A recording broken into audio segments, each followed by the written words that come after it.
She will. Welcome back to another episode of Ladies Kicking Ass Podcast. And my guest today is a friend and a wonderfully kind human being.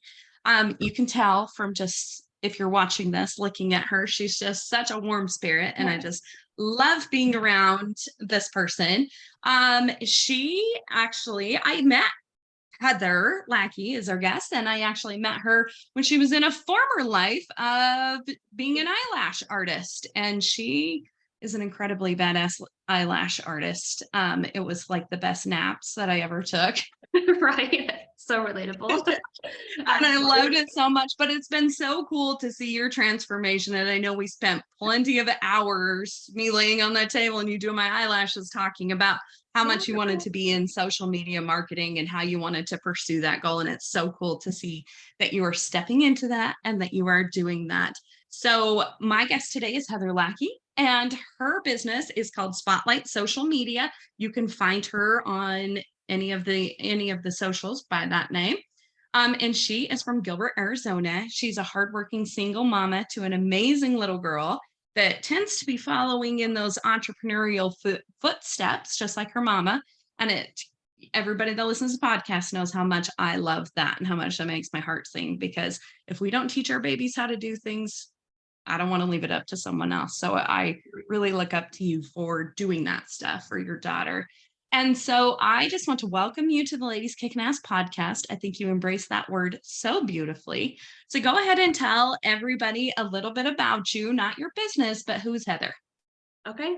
Awesome. Again, thank you for having me. Super stoked. And I love our backstory, and I love that we're here today. So it's like an extra layer of making this interview special. So thank you for having me. So I'm Heather from Gilbert, Arizona. I am a single mom, as Tanya said. I have a 10-year-old daughter. She'll be 11 in a couple months and approaching 25. I feel like all the moms can relate to that. As they get to this age, she's already, this is there. But yes, she's my little soon to be, actually currently a little entrepreneur herself. So her and I, gosh, we love to cook together. We love to swim. Her and I love to listen to true crime documentaries together. She's my best friend through all of this, and my ride or die, as they say. And I think that makes me work even harder. And hopefully I'm a good role model to her. I'll tell you a funny story. I just spoke at a conference and I came back and she was asking me about it. And she was like, I really want to be a business owner. I don't want to do anything else. I want to own businesses. And she didn't say any type of niche or anything, but just a business owner in general. Mm-hmm. And she's going down the path, and she had kind of told me like she was proud of me and she was excited. And then at the end, she was like, I'm just really inspired by, and I thought she was going to say, you, Mom. And she goes, I'm just really inspired by Elon Musk. And I just want to be a business owner. And I just laughed so hard because I thought she was about to say me. And she said, Elon Musk.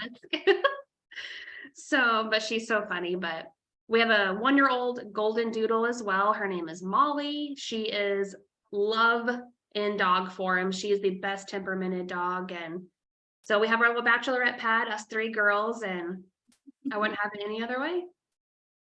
That's so awesome. And Molly is just so stinking cute. Oh my gosh. My kids have not stopped talking about her. Like, can we just get a dog like Molly? Yes, she loved you guys. Oh, a picture of Cash and her. So stinking cute. So stinking. Yeah. I love it. She's such a cute puppy. So cute. So like you said, and we've kind of already jumped into this a little bit, I really want to talk about like the example that you set as being a single mom.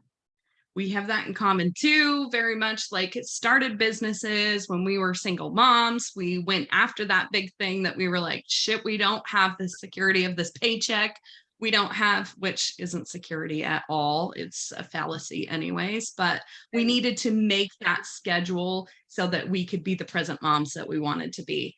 So why do you feel like, and maybe you could give a little bit of your journey of this too, why it's so important that we show our children what is possible by living the example of stepping out and doing that big, crazy goal of owning your own business?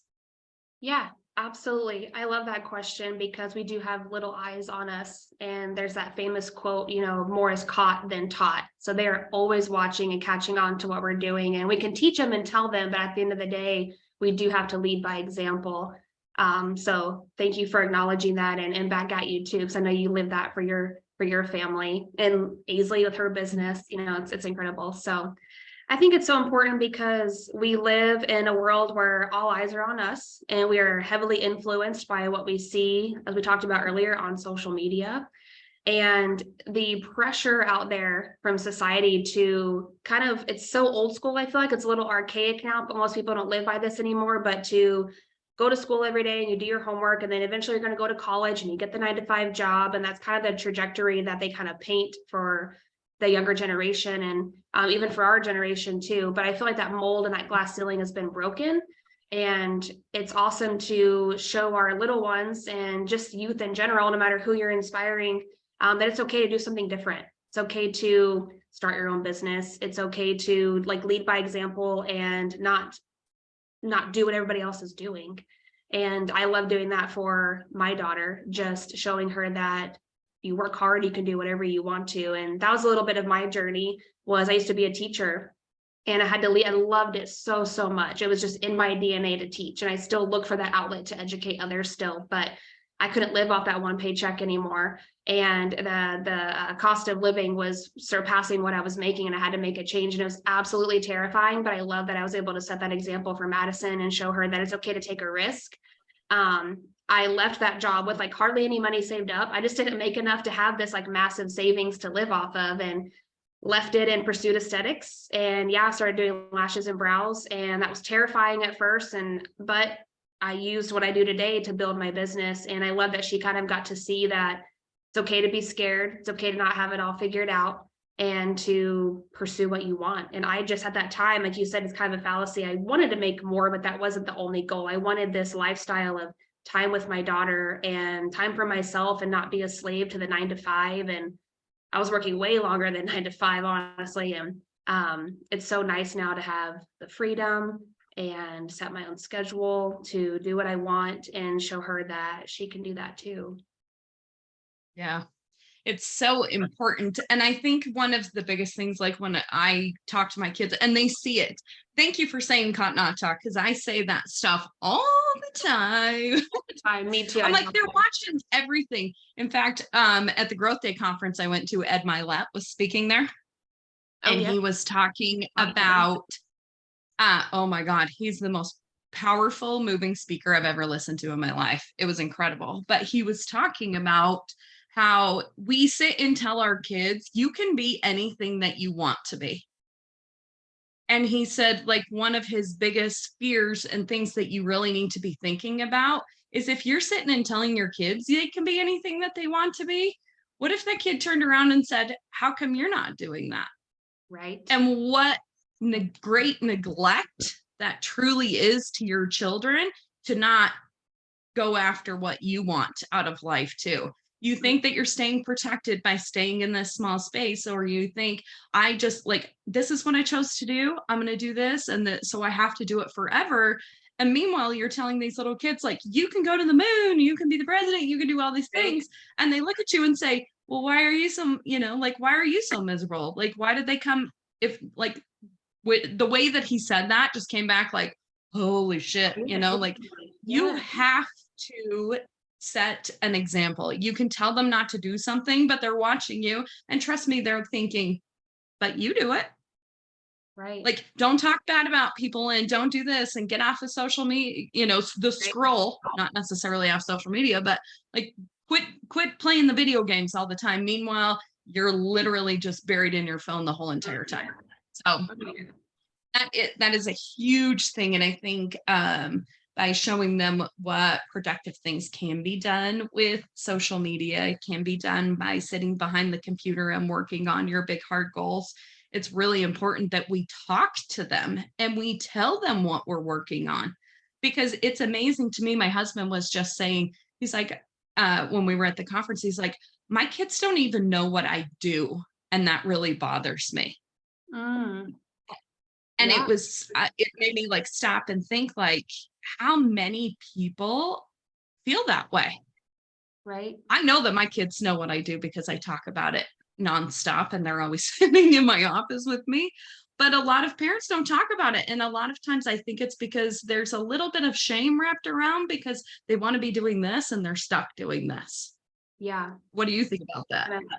Yeah, I could see that. I used to hear that a lot. And I have an awesome example that was set for me by actually my dad. He's very much an entrepreneur and I've seen him try and fail and succeed and succeed and succeed. And so I've had a really great example of that, but I have seen the alternative as well. And absolutely, I think they shy away from, they're not living their full potential. And they probably know that. And I think it becomes harder to lead by example, like you said, when you're not doing it yourself and they want to, but they just have, it reminds me of the analogy you just used. Actually, they have that cast on, they're kind of in that safe space.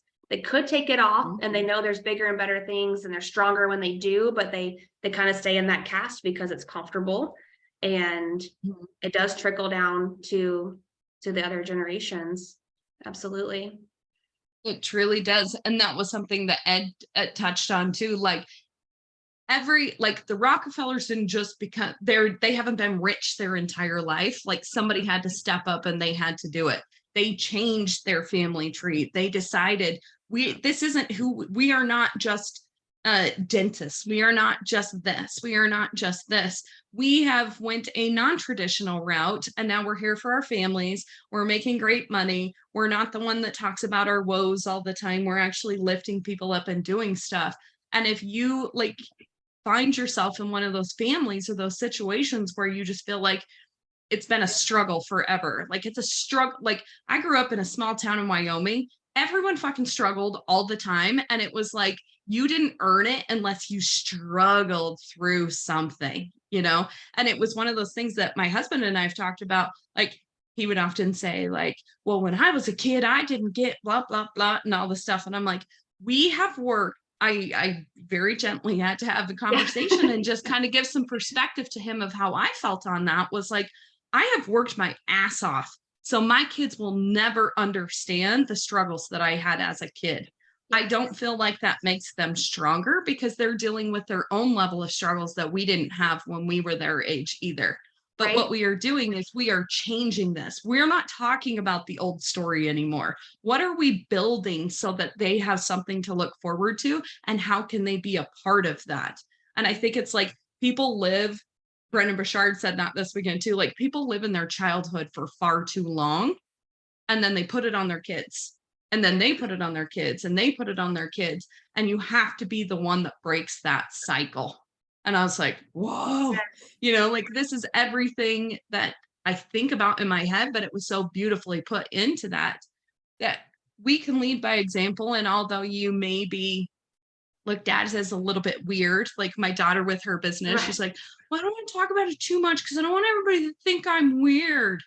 And I'm like, but when you're 16 and you're able to buy that Jeep that you want and roll up to school and say, I bought this beast by myself, think about the pride that's going to be in your heart because you weren't too scared to talk about stuff. Right. And the people now that are kind of judging are probably going to be the ones that end up working with her for her, So they're gonna be right there behind her. And it's so crazy you said that. I feel like we just went through the same thing because the conference I just went to, Brad Lee talked a little bit about that. He was like, so many people think it's a deficit that I'm doing to my kids because he's like, we're blessed. He's like, but they call it, they're going to be selfish and spoiled and you're handing everything to them and they're not going to work hard. He's like, no, I'm teaching them to work hard. He's like, but I enjoy being fucking rich while I do it. He's like, I don't have to go like, well, back then I didn't have this. And that's just, it's like a poverty mindset and you limit yourself. It's so small minded to think like that. And to be able to show them like, hey, like, yeah, there is this history and this is how I got here, and this is what we're going to continue to do. We're not going to let our kids grow up in this mindset too of like, well, my mom's childhood was like that and now mine's like this and then theirs is going to be like that. They're going to break that mold. And I'm so glad you mentioned that because he talked heavily about that and everybody was laughing, but it's just so true. Like I want my daughter to be like that. I want her to work hard. I'm not going to hand everything and then just make her not try, but I teach her to earn it. And that's the biggest difference, I think, is it's going to be earned. And Maddie wants to buy her first car too. So I'm like, let's do it. Let's get you there. Yep. Absolutely. I think it's so important more than ever because, as a teacher, you saw all of this stuff too. There's like Every day. this participation trophy ribbon entitlement bullshit that is floating around. And it's not just our kids. There's plenty of people that's mine and your age Oh, that are yes. exactly the same way. Like, how Yeah. the hell are you living at home still? Like, do you still have to go to your mom and ask for money? Like, what Right. are you doing? Yeah. Like, that is my worst nightmare, to have to rely on somebody to provide money for me to be able to live the life that I want to live. Yep. It's just so crazy to me. It's just so Huge crazy. stigma But for me too. we've got to, like, teaching those kids to earn things, teaching those kids to work. I tell my kids all the time, I'm like, if you know how to work and you know how to be a kind person, you're already 99% ahead around of most people, because it's odd to find a nice, kind person anymore Right. It's crazy. without them expecting something, like, how can I contribute? Having that contributor's mindset is such a beautiful thing, and will get them so far, whether they decide to be employed or to go out on their own and start their own business. I think it's Right. just so It's still cool. I could talk to you forever about this because I know you share a lot of that stuff, but I really want to talk to you, um, segue into what you do for a living and what Spotlight social media does, and what really is the point of having social media for small businesses. Because when I talk to companies, and even the couple little small contractors that I consult for and with, they're always like, I only post 3 times a week because I don't want to bug people, or I don't really see the point of being on Instagram. Like, a lot of them are very like Facebook, if that's all that if they're doing social media at all, it's Facebook only. this. What is the point of connecting with people? Like, why do I don't have enough followers, I don't have this, I don't have this. So tell us what the point is of actually having social media for a small business, and Okay. what it can do to transform their business and their unique brand. Okay. I hope we have enough time because I have so much to say about that. And that's like my Go. heart and soul into it. So, right. Okay. Give me 1 hour. No, I'm just playing. So I'm gonna record this part myself too. But I want to backtrack really quick to something you said about, kids following their parents' footsteps really quick because it ties into social media. It's a great segue. There's this kind of stigma we live in right now about everything resulting to AI. Everything's about convenience. Everything is automated. Everything is AI focused. And I heard a great quote recently that was, AI is not going to take away the jobs in the future. Someone who knows how to use AI is going to be the ones who are successful. And I thought that was super powerful. So just knowing what niche they want to go into and learning how to use the tools around it, such as social media being one of them, I think is super powerful Mhm. for the next generation. Because like we spoke about, everybody's kind of wants to be the influencer and be online, but that's not the only job opportunity. If you want to be online, you can still be online and on all the social media platforms, but not as a YouTuber or an influencer. So many ways to do it. So Yeah. social media is a passion of mine. And it's funny, I didn't realize, I think the origin of me liking social media goes a lot deeper than I ever realized. When I did lashes and stuff like I talked about, I started to fall in more with like love and more with making the content. I started realizing I really love producing the content and editing more than anything else. And then I realized too, when I was teaching, I had a teaching Instagram, and I loved posting my lessons on there and everything. And it was just kind of funny how my path got to where I am, because I told my story recently to someone else and I was like, oh, wow. I was like, I even did Instagram when I was teaching, and I loved posting my lessons and project ideas, learning from other teachers. And I'm like, maybe the origin of my story is a little further back than I realized. But I got to spotlight social media because of my own personal story. When I left teaching, I was terrified. And then I started doing lashes and brows and pursued aesthetics. And I didn't have all the money saved up to do marketing and everything. And so I went to social media as my source of marketing, basically. And I never paid a dime for it. I just got out there and showed my brand. I told my story and showed who I was. And my books stayed full just because of social media. And I had one really cool moment. I had a video I posted. I just recorded something one day and threw it up late one night on TikTok. And within a week, I had over 20 million views. And I gained over 125,000 followers on TikTok, and that resulted in over 12,000 followers on Instagram, which is like where my main following has come from now. I already had a couple thousand from a few years. And then that 1 week, over 12,000 new faces. And it was like global. People were leaving comments in other languages. And I couldn't believe the massive reach it had. And I was like, there's something here. Like this can be more than what I'm using it for. And so then I really delved into learning how it worked. I wanted to know how the algorithm worked. I wanted to know when to post and why, and like to really make it successful. And so, sorry, I'm recording us too. So that's to go back to your question about kind of what is the point. I realized from my own experience what the point was and how to use it as a tool to leverage and scale your business, no matter what niche you're in, or if you're even an individual who is an influencer or a public speaker and you're branding yourself.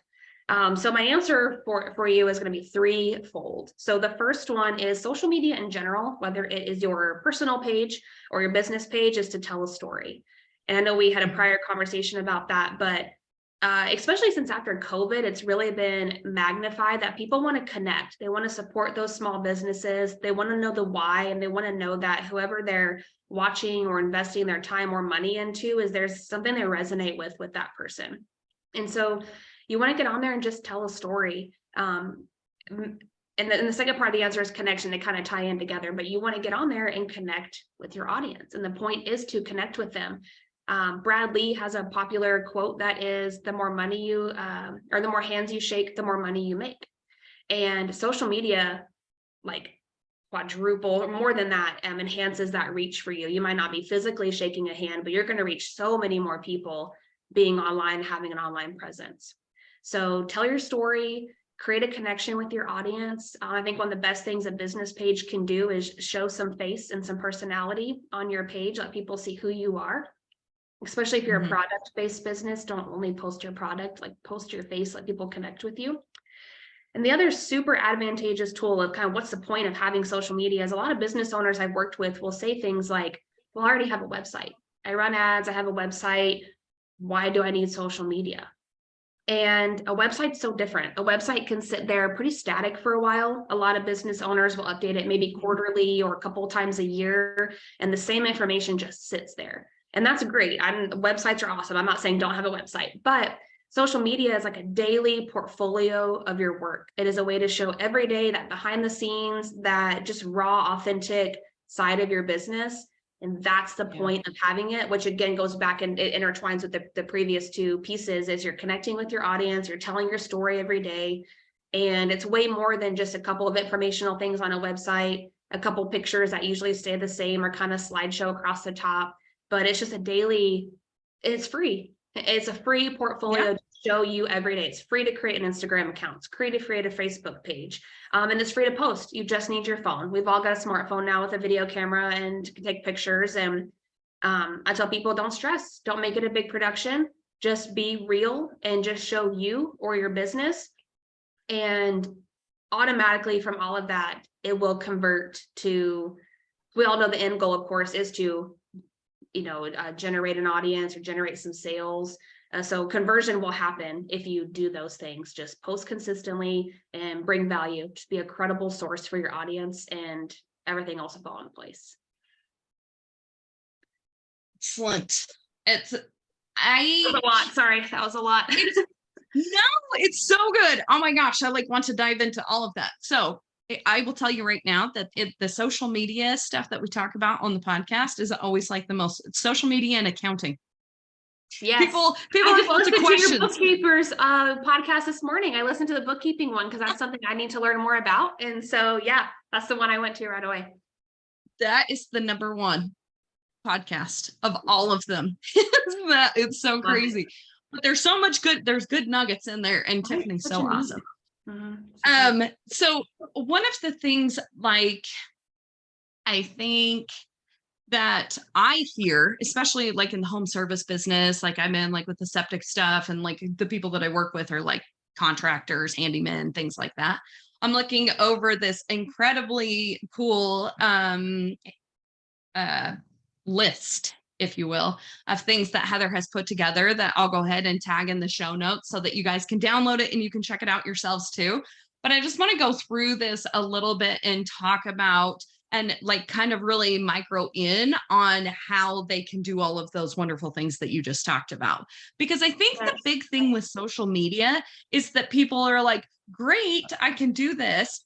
And although content creation for us is so simple, like if I could just get paid to do that all day long, I would be in so much heaven, because I love the creative process of that. But a lot of times people that are trained to do this, they don't love it, or they struggle coming up with ideas. And even something as small as a prompt can get them to think, oh shit, well, I could be spotlighting my office manager. I could be spotlighting my service technician. I can humanize a business and make people connect with me on a more genuine level than it just being like, I pump shit. Guess what? Now we're doing an inspection. Now we're cleaning this. Oh, guess what? We do this. And then we do this. And then people are like, okay, I get it. But like, who are you? I think is one of the biggest and coolest things to put into business social media. So I know a big part of social media too that people get hung up on is they're like, we only have like 100 people that follow me. And it's one of those things we hear our kids talk about, like, oh, you only have like 500 people, you know, like it's this big thing, like you call it the vanity metrics. So talk to us a little bit about audience size, and does it matter? Does it not matter? And how can you leverage that?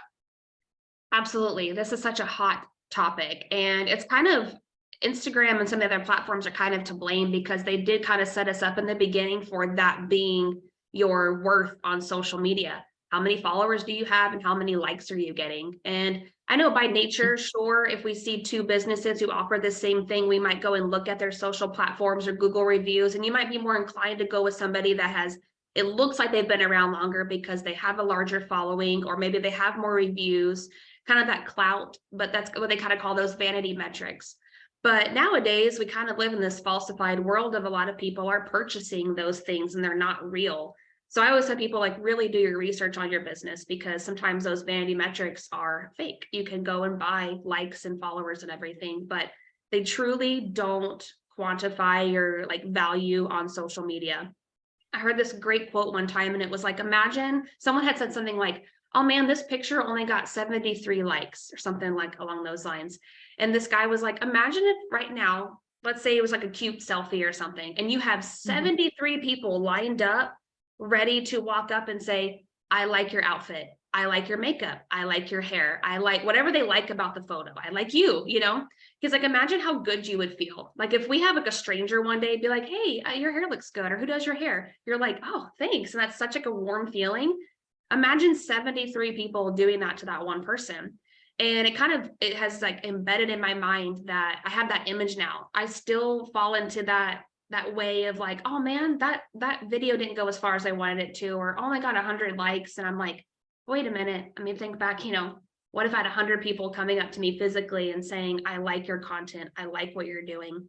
And I think the goal when we put social media content out isn't, I want to impact millions of people, right? We're like, you know what? I want to help somebody. I want someone to see this and be helped by it. Like, I know when I post, I'm not thinking that large. It'd be really cool if it did. But my goal is like my local community or whoever my audience is. And my audience isn't the entire world. And I think we have this perception that we have to please the entire world when we post, and we have to get all of this, like almost like words of affirmation. We have to get all of this, what is the word?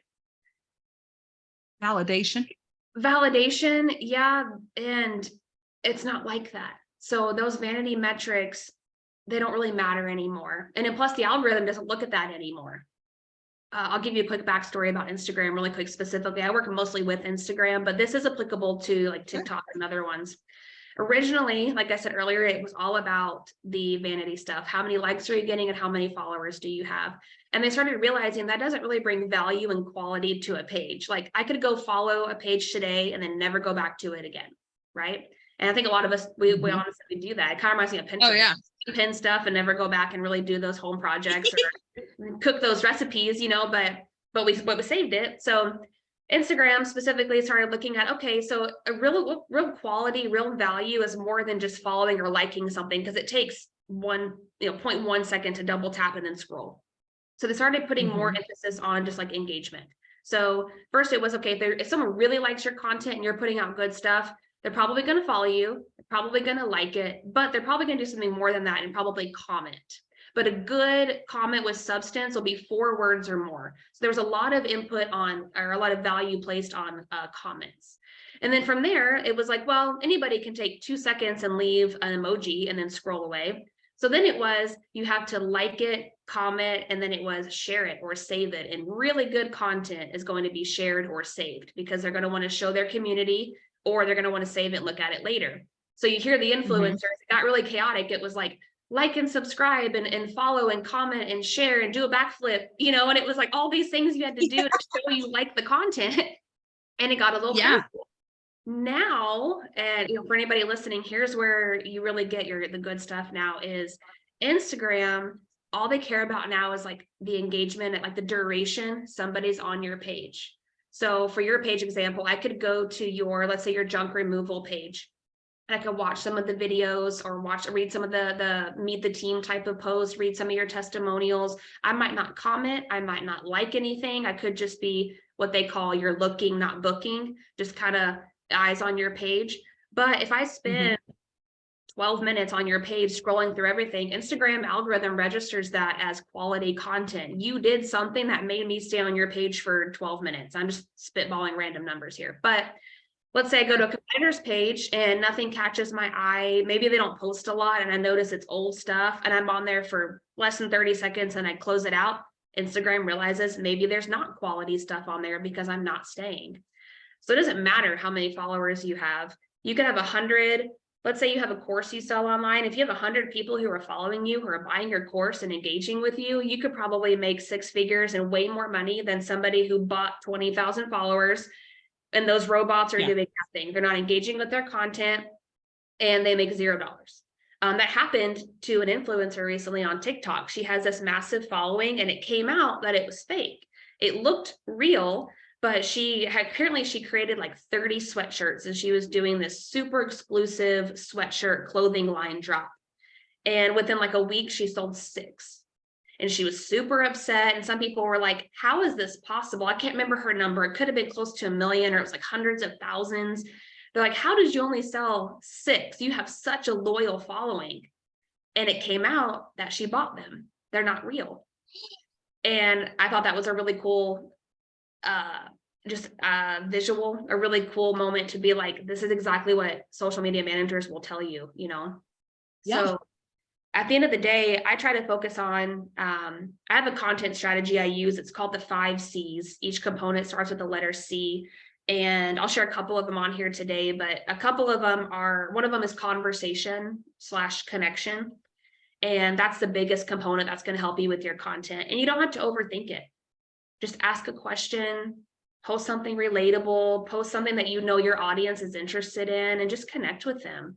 You work with a lot of homeowners, you know, anything you can speak to about just homeowners in general. You could talk a lot about the junk removal one, the septic tank business, but if you got on there too, just about the bullshit we have to deal with as a homeowner, and when these things happen that aren't so sexy that we have to deal with as homeowners, people relate to that, you know, and so that's a good way to skip those, what they call vanity metrics, and focus on actually what's really important.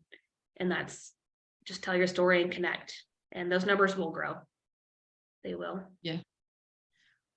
That is, I think that's, I love that example. I have so many things going on in my head. I get to the point where I'm like, I'm like, I need to make this a series because I have so much. I'm trying to give you the short answer, and sometimes I'm like, okay, I need to go back to the main question. No. You know what? Okay, so you've got these 5 C's. What are the other 4? Take the time. Tell us what they are. Okay, so we have one of my favorites is credibility. So you want to be a credible source. A lot of times I tell people, try to have the mentality of pretend your audience knows nothing about your industry, and you're going to bring them so much value by just educating them. That's kind of on the educational side of content. So just be a credible source.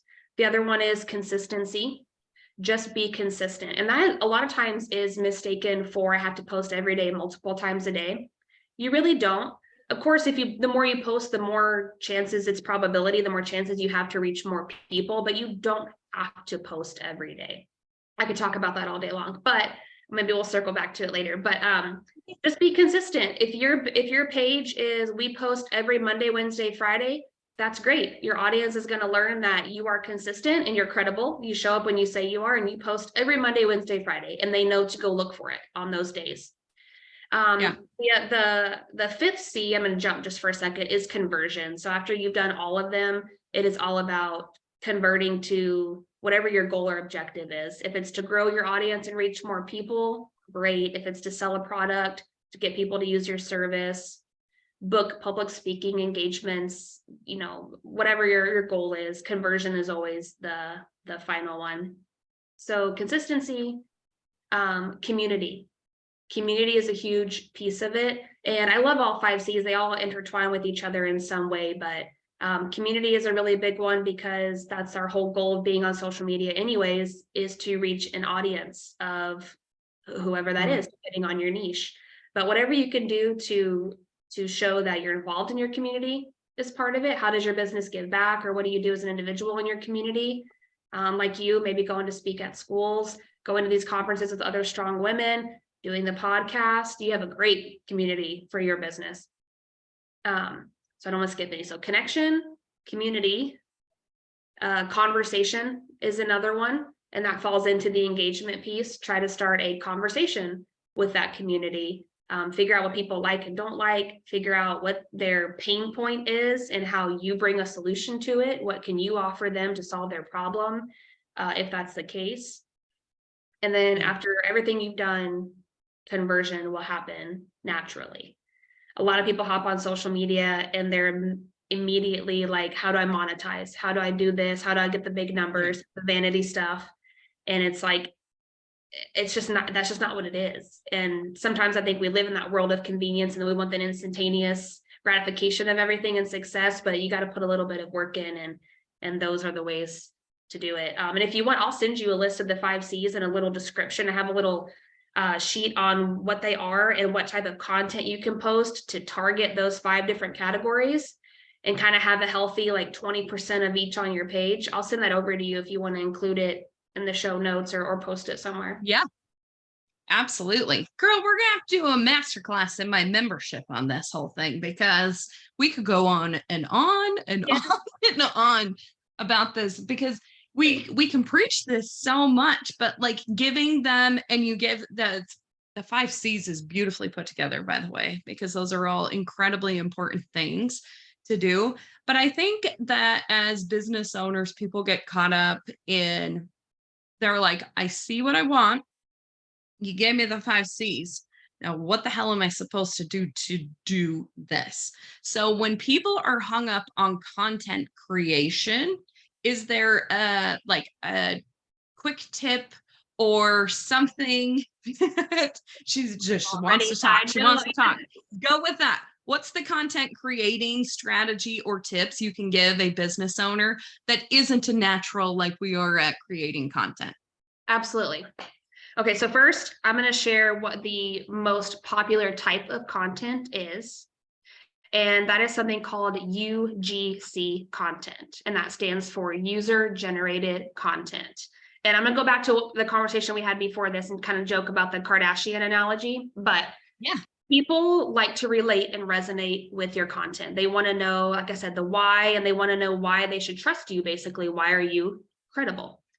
And so I joked about this at the conference I was just at. We were just kind of laughing about it earlier, about less and less people are relying on like celebrity input, because they know that all of that content they put out, it is paid for. We don't truly know at the end of the day if they're actually using that product or that service or not. Kind of like the Kardashians are popular for those gummies they say they eat to grow their hair all beautifully. Who knows? Maybe they do actually, partake in those vitamins, but because it's so polished and it's such a production and it's usually a commercial, it's paid, people don't connect with that as much.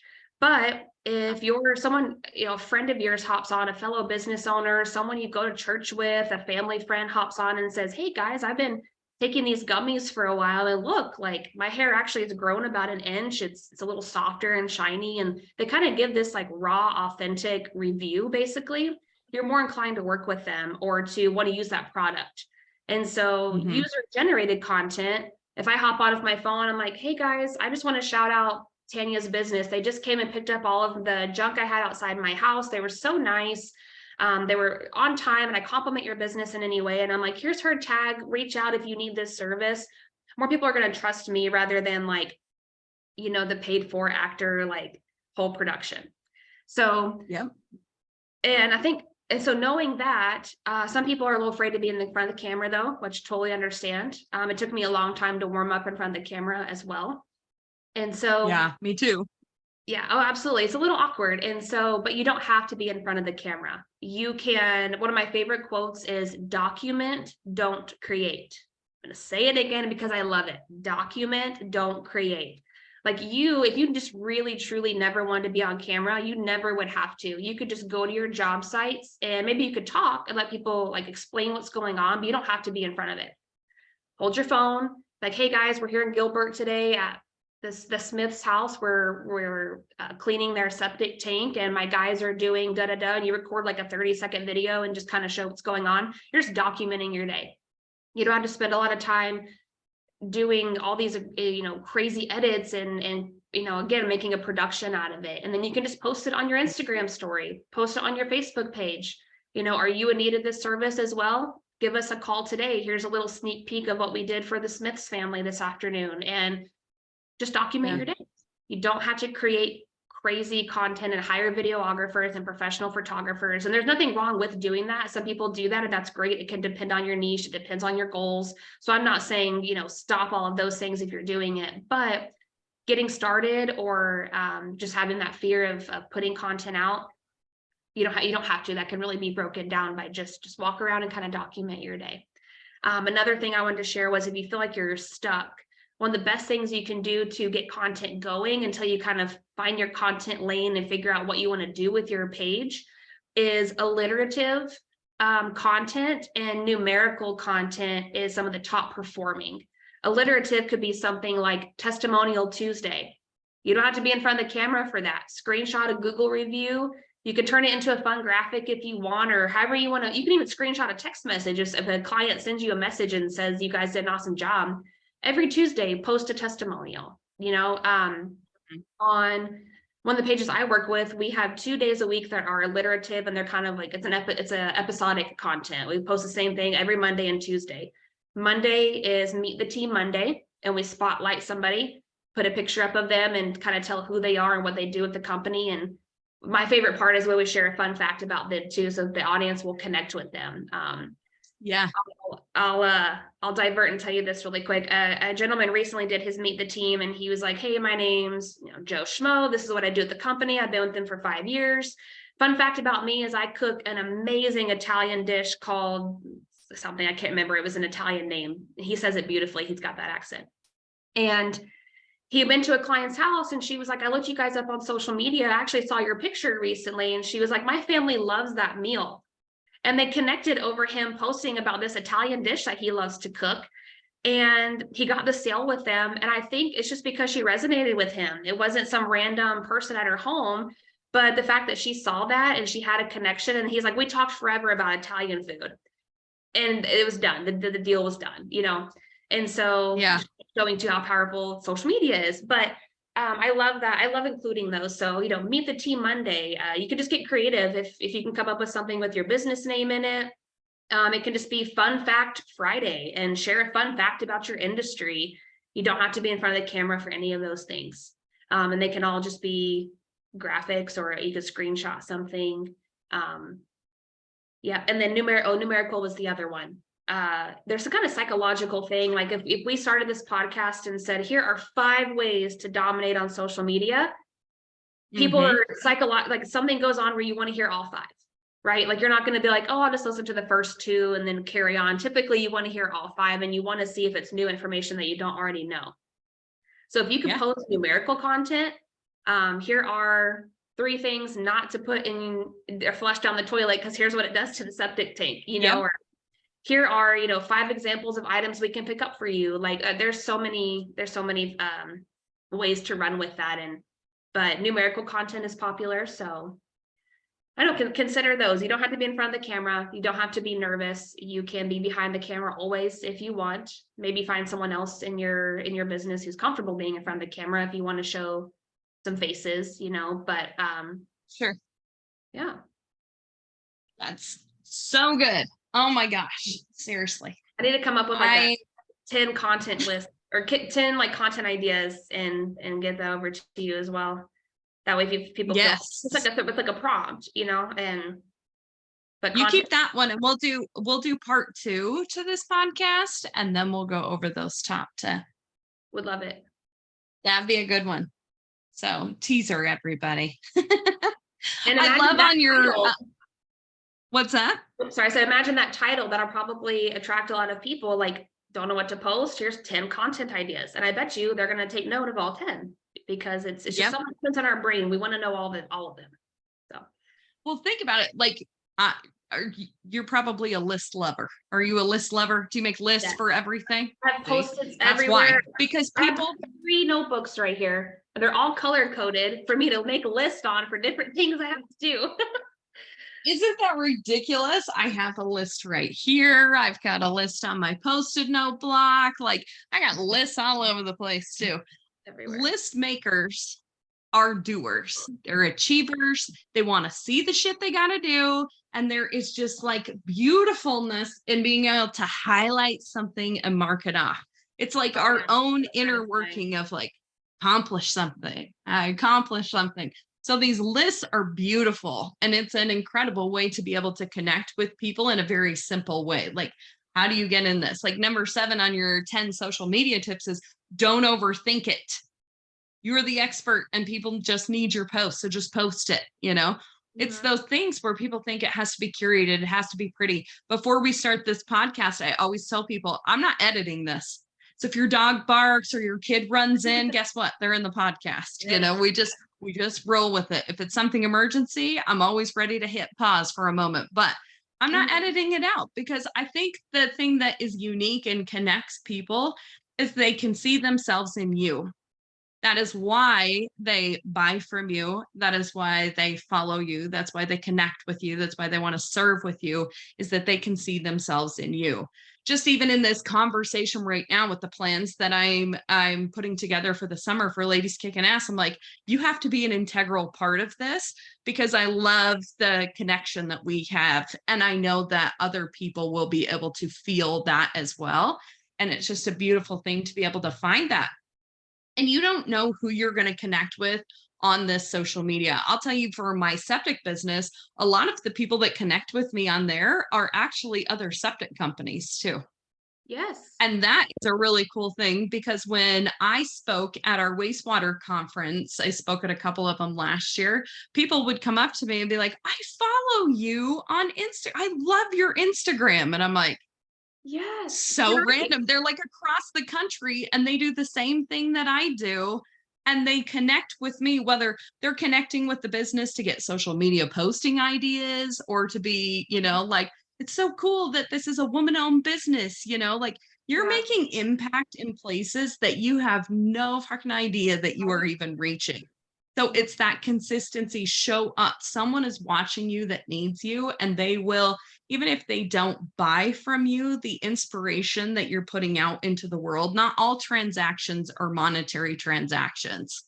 Right. There's trust, and there's building friendships, and there's building connections, and you just never know who somebody knows that can lead to potential monetary rewards for those things. But the connections with people is so huge. And I think that's one of the biggest things for me for social media. And even with this podcast, I don't monetize this podcast, but what I want it to do is to drive inspiration to women that are in these kinds of industries and any kind of service industry, really, to be like, oh my God, they're doing that. So why can't I do that? Because I think the world needs more people that will do that. They really do. So I can't quantify that. Yeah. No, you can't. You totally cannot. And when people try to, that's when you run into the situation that you just gave us an example of before. When your heart is in it for the money, your heart is not in it for the right reason. We all work because we need to pay for shit. Like, let's be honest, like we all do that. But if you've ever been in a job that you absolutely hate, that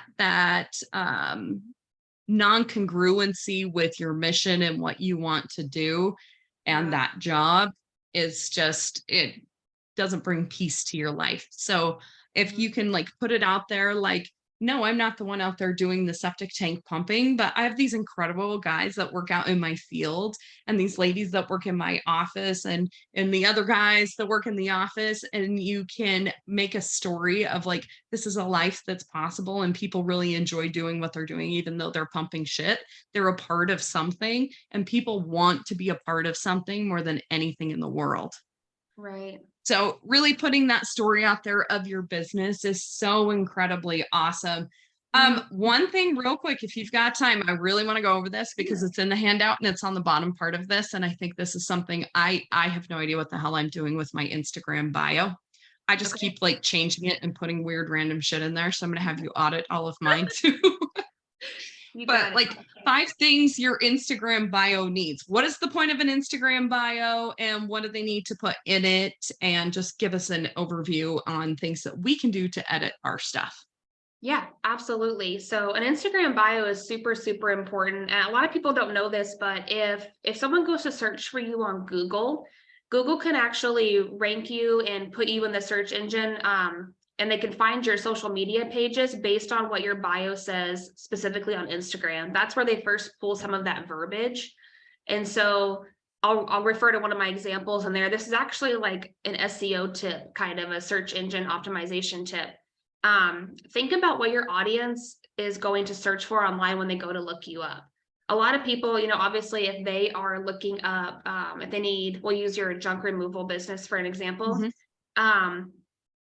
In general speaking, they're not going to go type in your name, Tanya Wilson, right? So, for example, in your Instagram bio where you have your name, like if you're, let's say your personal page, you were promoting your businesses, you could do a little hyphen, and then you could put some type of keyword in there that says like junk removal business owner or specialist or service industry, something along those lines to help it be found. And it's kind of cool how Google will pull those. We've all been there. We searched on Google, and some of our top hits might be a couple of YouTube videos, or maybe like a social media page, a Facebook page. And that's because of the keywords you put in there. So I put an example in there. I have a client that is an auto detailing company here in Gilbert. They service the whole valley, based here in Gilbert. And so for their bio, part of something we did was we put auto detailer in Arizona, because I know if someone goes to Google, that's what they're going to search for on Google. They're going to type in auto detailer Gilbert, auto detailing in Gilbert or near me. A lot of times people will put the product or service plus their city. So we know that's how people are searching. I know that's what we do. If we go look for something, I might type in eyelash extensions in Gilbert because that's what I want to find. So we go search with intent. We go to those search engines to search with absolute intent. And so in your Instagram bio, if you can put like a 1 sentence that kind of tells who your business is or what you guys do, you can say something like that, like junk removal company, in Arizona, in Chandler, Arizona, in Gilbert, and you'll turn up in more search results.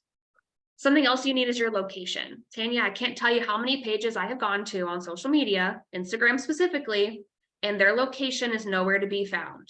On Instagram, when you make a post, whenever you put a picture up, it will ask you if you want to include the location. Super important. That has nothing to do with the bio, but if you're not putting your geolocation on, like with the pictures, and then you don't have it in your bio, we don't want to make our audience go on a scavenger hunt to find us or try to figure out where we are. When I was in aesthetics, there were so many pages. I would find an eyelash page. I'm like, oh, she does good work. Like maybe I'll have her do mine. And I would be looking and I'm like, no idea where this person is. She doesn't put it in her captions. It's not on her page. And then if you do take the time to message and say, hey, where are you located? And then you find out they're in like Seattle, Washington, like what a disappointment. So first or second line, you need to have where you are located or what areas you service. If you're nationwide, put that. We service nationwide, we ship nationwide, whatever it is, but let people know. And then you could always include like, Arizona agency or based in Arizona, but we ship nationwide, or kind of give them a clue, because people, they're going to read the first 2-3 lines and see if you meet their needs or have what they're looking for. And if they can't find that, you've lost them. Like videos, people watch the first 3 seconds or so, and if you don't hook them, they scroll. Instagram pages are the same way. So make sure, don't sleep on, as the kids say, don't sleep on this, make sure you have your location. Try to include a sentence or so, or even bullet points of what you do or what you offer. And I'm trying to remember what else I put on there for you guys. I had 5 things, right? Clear Your location, links, clear sentence. The links.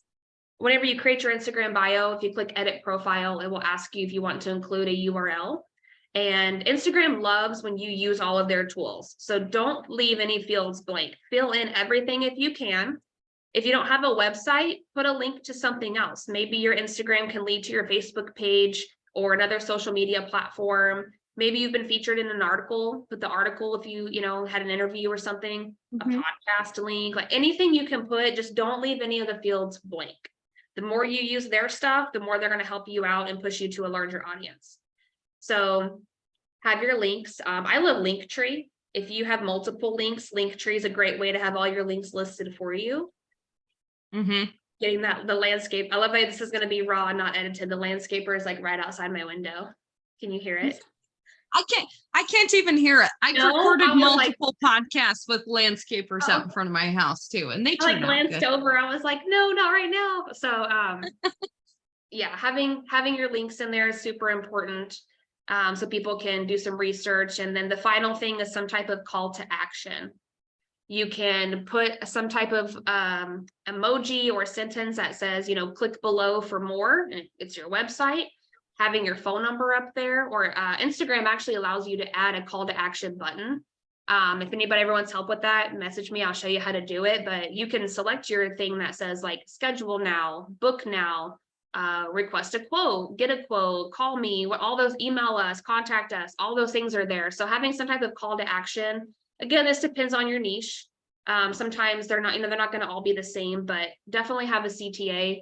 Get people to engage. It's another psychological thing. If you say, like the auto detailer, for example, if they go on your page, they see your pictures, and you say, call us today for a quote, it almost sounds like a command, but indirectly, you're not demanding they call you. But if you tell them, call us for a quote, they might be like, yeah, I do actually want to get my car detailed. I'm gonna call and see what their price point is. And it just, or message us for a quote, and they do it. Yes, you should always, that's something that I always teach too, is like invite them to take the next action with you. I think a lot of times people are scared, like even when you're teaching people to, like when I teach my dispatch people to take phone calls, give them the price and say, how quick are you looking to book that? And if they get their time frame, great, I have one on Tuesday. Would you like to get that booked? Don't ever just allow them to think about this. They have to answer the question, yes or no. It's when you're providing a service, when you're giving them information, that call to action, like that's the purpose of doing what you're doing, is to get them to take action and to become part of who and what you're doing online. So that one's really important, because you see so many people that even run like Facebook ads or Instagram ads, and there's no call to action on them. Yeah. What am I supposed to do with this? A big problem I've seen too is a lot of people, their call to action can be like almost like a yes or no question. Like, are you in need of this? And it's beneficial if somebody says, yeah, I am. But if your answer is no, then they're instantly going to deter from it. But if your call to action doesn't sound like a yes or no question, but it's like, message us here to book. We have openings Tuesday, Thursday. You're automatically not going to be thinking, do I want this service or not? You're going to be thinking, does Tuesday or Thursday work for me? And then you go from there. So your call to action, have strategy behind it. But at the end of the day, if you're just starting out, put something there for now to, like you said, lead them to the next step. And it could, because you want people to, I think it comes back to connection. You want them to connect with you. You want to invite them to buy your product or use your service, and not just be like, this is what we offer. Here's photos of what we do, and make it just sound like, if you want to go with us, cool. If not, whatever. Like, you want people to be like, hey, we're excited. We want to help you. How can we help you? Click here to call us. We're happy to give you a quote. We love what we do. Like, look at all this stuff on our page, and, just humanize what we're doing. Yeah. Yep. create a little FOMO in that whole, thing Right. you're putting in there too. I love it. There is nothing wrong with that, because if you are truly doing what you love, people should have the fear of missing out, or that you feel bad. Dean Graziosi always says, I truly feel bad if people don't take the offer that I'm putting out there, because I know how great my content is and how much it will help them. That's why I am a ninja at like repeatedly like getting them to look at it from different angles to get the stuff, get the course, buy the book, do the things, because what I'm doing, I believe in so much that I feel sorry for people that don't partake in it. That's what I make it for, is to share it with people. So that's always been like in the back of my mind of like, you have to come with us, like grow with us, do this, be part of this Ladies Kicking Ass community. This membership's incredible. You get master classes from women like Heather that are like, blow your mind with social media. And then if you want to follow up, she is great and she has her own business and she can help you do those things. You're helping promote someone else's business and giving education to the people that are looking so hard for it. And that is the whole purpose of this community, bringing those people together. Yes. It's so huge. I can't even tell you, like when I jumped into getting into the septic industry, my ex-husband was like, I need you to run this business with me. And I'm like, great. And so what do?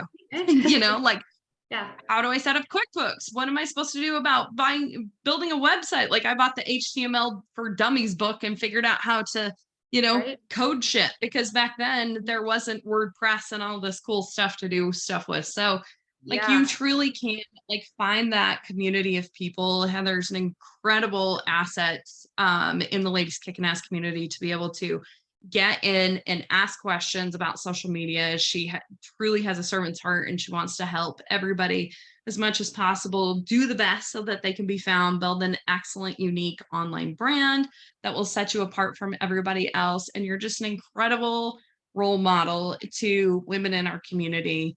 Being a single mom, I always get super emotional about this because it's like, I love you, first of all, but like you're doing it. And it's so cool to see you doing it. And your eyes just light up when you start talking about this stuff. And so it's a really cool thing. You touch me a lot when you do what you're doing out there, and I can see what you're doing. And the video of you being on stage talking was really cool. So my daughter watches those too, and she's like, Heather's talking. And I'm like, they pay attention to stuff like that. So thank you for being a good role model for all of these girls that are out there. It's really cool.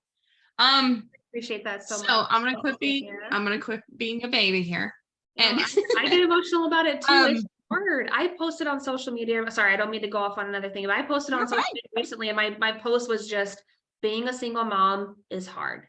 And I just left it at that. Yeah. And I wasn't looking for sympathy. I needed an outlet at that moment. And I had so many things I wanted to express. And I'm like, you know what? It's just hard.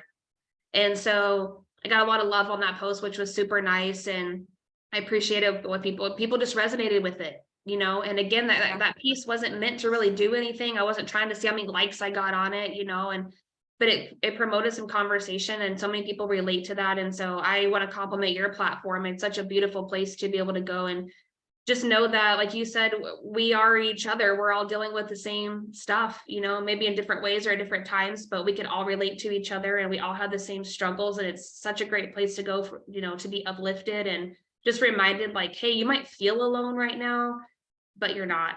And so I appreciate you. I love you back. I miss seeing you as much as I used to, but we'll fix that. Life's just been crazy, but I appreciate it. Now I have to come see your new house. So yes, definitely. And you have a pool and I don't. No. Yes, we can take advantage of that. I'm an expert. You got to have those friends that's got the swimming pool. If you live in Arizona like we do. So one last question in closing that I always ask all of my guests, because I'm fascinated with this. Whenever I tell people that my podcast name is Ladies Kicking Ass, it's like neck breaking. Like, what? Like, what do you talk about on there? What do you mean, Ladies Kicking Ass? What is this? So I always like to get, in your words, what does the phrase Ladies Kicking Ass mean to you? Ooh, I love this question. Oh my gosh. Okay. I'm such a talker. I'm like, let me make sure I give this answer in like a normal amount of time. good. To me, it's almost like a way you define success. So I feel like if you hear someone say like these ladies are kicking ass, you might automatically default to they're successful, no matter at what level they're successful. And that looks different for everybody. But I measure how I'm kicking ass or success by how I'm able to give back. And that's what I love about your podcast is it's a ladies kicking ass, but they get on here and everybody talks about how they can help one another and they give back to the community in some way, shape, or form, whether it's little golden nuggets they drop about bookkeeping or social media or just being a mom and just getting from sun up to sundown every day. To me, that is what kicking ass means. It's not this huge successful, 7-figure story. It's celebrating the small wins and how we got there. And that's ladies kicking ass to me. Oh, I love it. It's so good. So good. And I resonate with that a ton. Thank you so much, Heather, for being on here. And I'm very serious that masterclass, definitely. I would love to have you on to do that. And give you an hour to just live in your teacherness and teach us all about social media. And definitely we'll be doing more of these podcasts because this is a hunger not only just for social media, but the connection of being a mom, doing the things that you're doing about building your business in conjunction with all the nuggets that you gave us about social media today. And I know that you have tons more that will truly help a lot of people. So thank you so much. Where is the best place for people to support you, find you, talk to you, ask you questions, do business with you? Tell us the best place to find you. Yeah, absolutely. So I'm in the process of growing this into something more, but I am a freelancer right now and I kind of am developing my own personal brand. And then I have a trajectory I'd like to go or a path I'd like to go down. But right now, social media wise, I would say reach out to me on Instagram. I know you're going to include my handle, but my handle on there is H as in Heather. So it's H Lackey, my last name, and then 85. So feel free to add me or message me. I am all about giving back. So someone wants to have a couple questions or a conversation or a call, I'm always down to hop on and help somebody else. So Instagram's a great place. I do have a Facebook page too. It's just my regular name, just me, just Heather Lackey. Feel free to add me on there too. I'm starting to post more. So if you want to see some videos and clips on those little nuggets, that would be awesome. And then in the show notes, the document I provided, my email is at the bottom. Email is fine too, if that's how someone prefers to communicate. Email is great. I have a Spotlight Social email and they can email me there. Excellent. Kate, we'll get it all put in there. And thank you so much for your time. This was absolutely incredible. I know so many people are going to love this and be waiting for the next one. So until then, thank you. You're welcome. Thank you. I will talk to you soon. Hey.